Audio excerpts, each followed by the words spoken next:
Sanooko sana piraattipuolue teille mitään? No ei kyllä sano. Ei. Se oli niitä, eikö se ollut niitä tekijäoikeuksia esim. Musiikissa? Joo, just sama. Mä mietin kanssa. No, tulee mieleen lähinnä tuo Ruotsi. Ruotsin, siellähän se on suosittu puolue.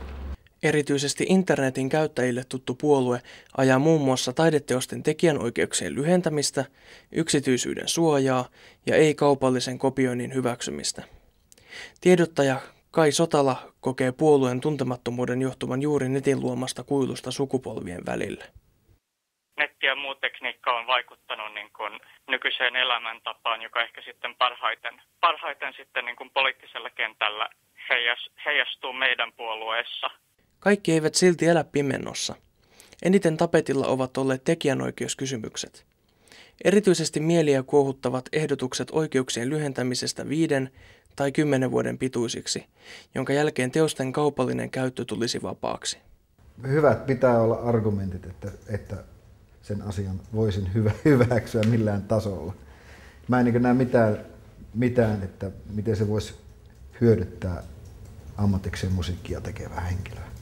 Jos vielä toiminnassa oleva bändi tekee hitin ja suuren hitin, jota soitetaan radiossa, ja bändi toimii vielä 5 vuoden jälkeenkin, niin onko siinä sinänsä mitään järkeä, että toimiva bändi, joka tekee työtä elääkseen, soittaa, niin 5 vuoden päästä kappaleen tekemisestä sillä ei olisi enää mitään taloudellisia.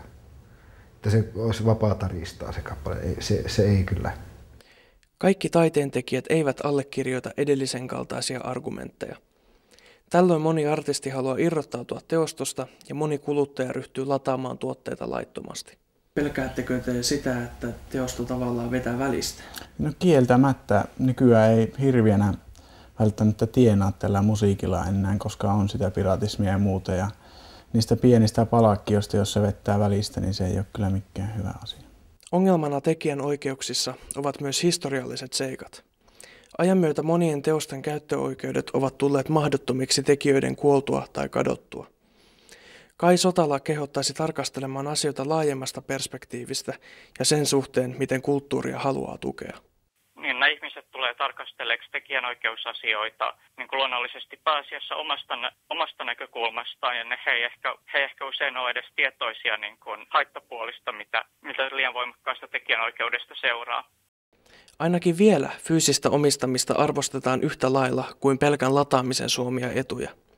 CD:den ja DVD:den myynti ei ole laskenut romahduksen lailla. Vinyylit ovat jopa palanneet takaisin, eikä kaikkia oheistuotteitakaan saa ladattua.